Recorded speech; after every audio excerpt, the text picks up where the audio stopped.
Graça e paz, meus queridos. Graças a Deus, hoje nós estamos chegando no nosso último dia do nosso propósito de jejum e oração. Eu quero muito agradecer a Deus por esse tempo tão precioso que nós tivemos de orar, de jejuar e de estar estudando o livro de Atos dos Apóstolos. Louvo muito a Deus por tudo isso e quero assim valorizar a participação de cada um de vocês e declarar em nome de Jesus que há entre nós um agir de Deus e através de nós. Tenho certeza que Deus está agindo em nós e também através de nós nesses dias. Antes de dar continuidade, eu quero dizer o seguinte: embora termine hoje os nossos 21 dias e também estamos meditando no capítulo 21, como Atos dos Apóstolos tem 28 capítulos, eu vou seguir mais uma semana fazendo a gravação, ok? Então o jejum termina hoje, mas vamos continuar fazendo devocionais até completar Atos dos Apóstolos. Depois nós vamos buscar um outro projeto, aliás, já estou pensando em outro projeto para a gente dar sequência a esse trabalho, ok? Em nome de Jesus, tá? Então vamos lá. Vamos orar em primeiro lugar, vamos pedir a Deus que o Espírito traga sobre nós direção, graça, orientação, que possamos ser inspirados por Deus e que a nossa mente seja capaz de captar aquilo que o Espírito Santo tem para nós nesse momento e que o nosso espírito seja sensível à voz do Senhor.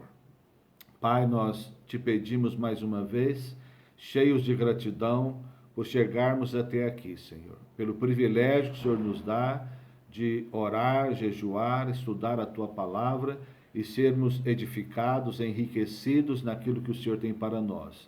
Pai, obrigado, Senhor, e mais uma vez te pedimos graça, sabedoria, inspiração, direção, Pai, para cada pessoa que for assistir este vídeo. E a mim, ó Deus, que estou aqui com a responsabilidade de compartilhar, Pai. Te peço, Deus, em nome de Jesus. Amém. Glória a Deus.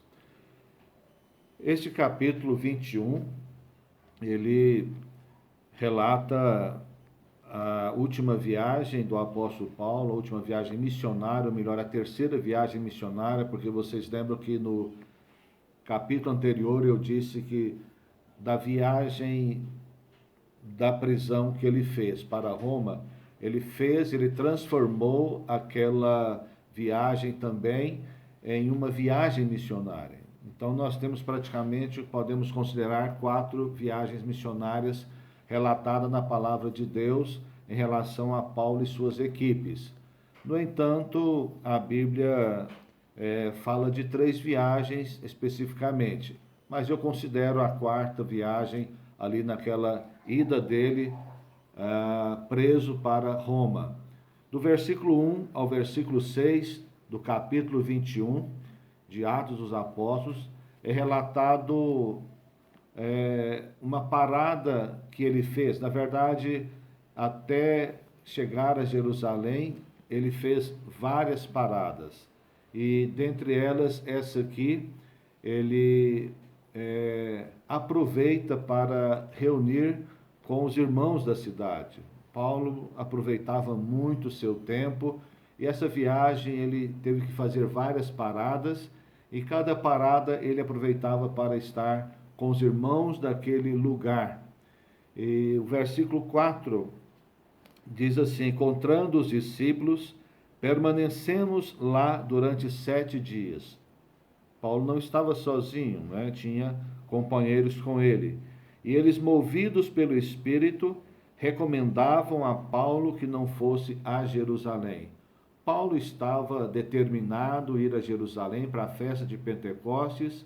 Ele já pressentia no seu espírito que alguma coisa ruim o aguardava ali, mas fazia parte do plano, do projeto de Deus. E os irmãos deste lugar, sabendo que Paulo corria risco, quis demovê-lo da ideia de ir para Jerusalém, como também os discípulos de Jesus, certa vez, quis também dissuadi-lo sobre a ida dele a Jerusalém, mas havia propósito. Quando há propósito, não tem como fugir, né? Não tem como fugir, e Paulo estava muito consciente que havia perseguição esperando ele, né? Ele diz que havia tribulação e haveria cadeias, perseguição, mas ele estava muito ciente do seu ministério, do propósito de Deus para com a sua vida, até porque Jesus disse que importava que Paulo valorizasse e percebesse o quanto vale a pena sofrer por amor do nome de Jesus. E Paulo continua, do 7 ao 16, ele faz uma outra parada agora na cidade de Cesareia, e ele fica ali por alguns dias, um pouco mais. E exatamente ali ele encontra o profeta Ágabo, por nome Ágabo. Mas tinha ali também naquela cidade Filipe, e Filipe, que era o diácono, que também era evangelista, aquele que batizou o eunuco, ele tinha filhas virgens. O fato da Bíblia falar que as filhas eram virgens não significa uma questão social, cultural, não é uma questão virgem fisicamente, era uma expressão usada, para jovens, meninas, moças jovens, né, adolescentes. E Filipe tinha essas filhas que eram completamente comprometidas também com a obra de Deus, como seu pai. É uma lição muito grande para nós aprendermos com Filipe que ele era totalmente comprometido com o reino, e as suas filhas também. Isso é interessante, nós podemos aprender com ele, crendo que Deus restaurará também as nossas famílias completamente, os nossos filhos também servirão sempre ao Senhor, porque é uma promessa: crê no Senhor Jesus, serás salvo tu e a tua casa. São muitas lições que podemos aprender, mas no versículo 12, os irmãos novamente diz algo a Paulo. Os irmãos dizem o seguinte: quando ouvimos essas palavras, tanto nós como os daquele lugar, rogamos a Paulo que não subisse a Jerusalém. Paulo novamente recebe uma exortação para não subir a Jerusalém, porque eles sabiam, os discípulos ali, judeus que não viviam em Jerusalém, porque saíram de lá por causa da perseguição, sabia que Paulo seria perseguido porque estava havendo comentários na cidade sobre isso. E no versículo 13, Paulo diz o seguinte: então ele respondeu: que fazeis chorando e quebrantando-me o coração? Eles ficaram emocionados, todos eles emocionados, os discípulos, e Paulo também se emocionou com o carinho, com o amor dos irmãos, e até mesmo sabendo que o esperava ali coisas ruins, coisas difíceis. E ele então repreende eles: não faça isso, parem de chorar, para eu parar de chorar também. Pois estou pronto não só para ser preso, mas até para morrer em Jerusalém, pelo nome do Senhor Jesus. E Paulo, mesmo naquele momento emotivo, ele diz o seguinte: por fé, ele assume a sua fé, ali ele é um pouco racional também, e ele não é emotivo, ele deixa a emoção, parte para o racional e para uma postura de fé. Ele sabia que Deus tinha um propósito com ele, que importava ele ser fiel a Deus e cumprir o propósito.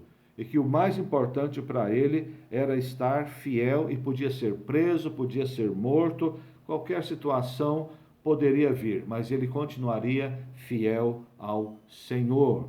Ah, que coisa linda, não é? Foi maravilhoso Paulo receber essa orientação. E o profeta Ágabo pega então o cinto de Paulo, sem saber a quem pertencia, e Deus mostra para ele: dono desse cinto vai ser perseguido e tem cadeias, né? E tem cadeias esperando ele lá em Jerusalém. Então, Paulo estava muito ciente, Paulo estava muito convicto do que ele tinha que fazer, do que aconteceria com ele ali. E do 17 ao 26, Paulo chega então a Jerusalém com a sua equipe. A princípio, se abraçaram, muita alegria, porque foi um reencontro, havia um bom tempo que não se encontrava, e claro, os discípulos de Jerusalém ficavam felizes em receber alguém como Paulo, e Paulo também muito feliz com a hospitalidade, com o carinho dos irmãos. Então ali o primeiro momento foi um momento de celebração, e Paulo depois, em seguida, vai reunir com os líderes da igreja em Jerusalém para dar testemunho, para dar relatório. Paulo era submisso à igreja de Jerusalém, a liderança de Jerusalém dava relatório e, ao mesmo tempo, dava testemunho daquilo que Deus havia feito no meio dos gentios através do seu ministério e das suas equipes missionárias. Então, relatório da viagem. E há outro alerta a Paulo, né? Outro alerta ao Paulo. As autoridades ali tomaram conhecimento que Paulo estava chegando e que Paulo tinha uma linha de ensino diferenciada da religião judaica, embora Paulo era judeu, mas agora judeu convertido, então isso causou muito problema no meio da sociedade judaica, da igreja judia, e os líderes da igreja de Jerusalém, os irmãos, deram a ele um conselho e deram a ele uma sugestão. De certa forma, foi uma estratégia, porque sabia que as autoridades religiosas do judaísmo, as autoridades civis, as autoridades militares, podiam vir contra Paulo para prendê-lo e até para matá-lo. Então, tinha 4 homens que haviam feito votos e que estavam num período de jejum e raspariam a cabeça, e eles disseram para Paulo: ajunte-se a esses 4 homens, porque eles vão poder entrar no templo, porque eram gentios, mas se eles fizessem voto e rapassem as cabeças, eles entrariam no templo. E aí você vai entrar com eles também, mas você precisa de fazer o voto e rapar a cabeça também. Então, como estratégia, Paulo fez isso para conquistar um pouco a simpatia das autoridades ali de Jerusalém, evitando assim ser perseguido, pelo menos acalmando o ânimo das autoridades contra ele. E Paulo fez tudo isso, né? Paulo rapou a cabeça, pagou as suas despesas dos demais, foi o que os discípulos orientaram ele a fazer, e ele fez isso, né? Então isso foi uma estratégia. Nesse momento, Paulo, que já estava livre do judaísmo, livre da lei, Paulo, que já estava livre do cerimonialismo, Paulo só fez para agradar, para ser simpático. Como ele disse em Coríntios: fiz de tudo para com todos, por meio de tudo conquistar alguns, ganhar alguns. Então, Paulo era muito estrategista e ele pagava um preço altíssimo por isso. O que ele queria era cumprir o propósito de Deus na sua vida. E do 27 ao 40, esse texto narra a prisão de Paulo. Estava Paulo no templo e havia chegado em Jerusalém recentemente judeus que vieram da Ásia, e esses judeus que eram contra Paulo, já conhecia Paulo lá das suas cidades, e Paulo causou um alvoroço pregando a palavra de Deus, e muitos se converteram, e eles estavam odiando Paulo. E quando chega, toma conhecimento que Paulo estava no templo em Jerusalém. E para eles, então, isso foi demais. E aí eles, odiando a Paulo, levanta ali o povo, inflama o povo contra Paulo, e como Paulo foi para a festa de Pentecostes, esse povo também tinha ido para a festa de Pentecostes. Preste atenção nisso.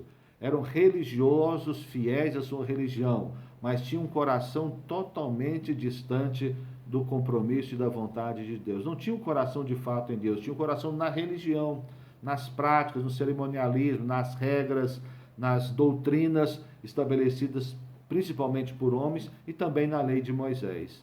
Mas Paulo já havia sido liberto disso, porque Paulo já havia conhecido a graça de Deus, Paulo já tinha conhecido o Espírito Santo, Paulo era um homem transformado, que havia nascido de novo, ele não estava preso à religiosidade.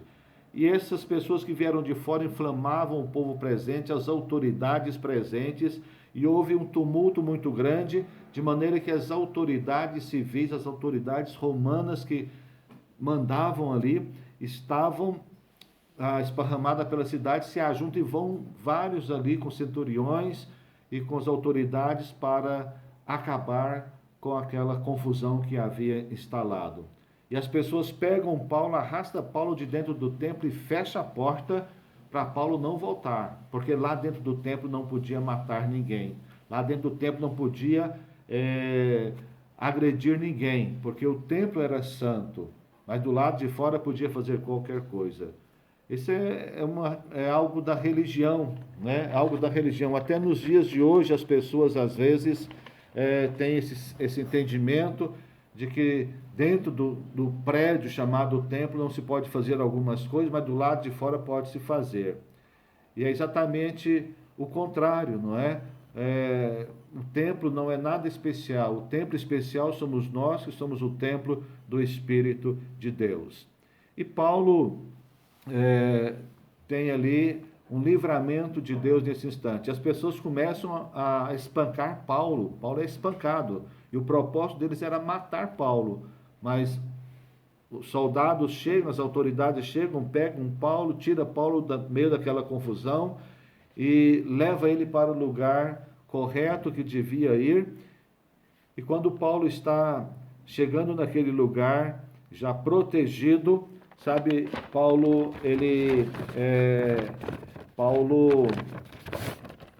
quer falar. Paulo pede às autoridades para falar, pergunta se ele podia falar, e o povo estava gritando, mata-o, mata-o. Lembra? Muito parecido com o que fizeram com Jesus, crucifica-o, crucifica-o, e dizendo às autoridades, mata-o, mata-o, mata-o. Mas Paulo se apresenta, e Paulo tem a oportunidade de falar, e Paulo fala. E aquele povo ouve Paulo. E quando eles ouvem Paulo falando em hebraico, eles ficam impressionados com aquilo, e Paulo ministra a eles aquilo que havia no coração dele, e ele fala coisas tremendas de Deus.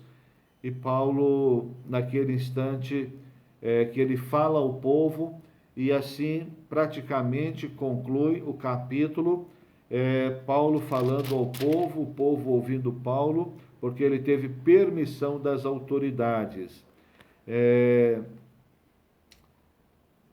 Eu quero concluir este capítulo dizendo aos irmãos que no capítulo 22, que nós vamos continuar, como disse no início, vamos continuar amanhã, tem a defesa de Paulo e outros detalhes sobre a prisão de Paulo. Mas o capítulo 21 termina assim, não é? Termina Paulo fazendo sinal de silêncio àquelas pessoas, e as pessoas calando a boca e ouvindo Paulo.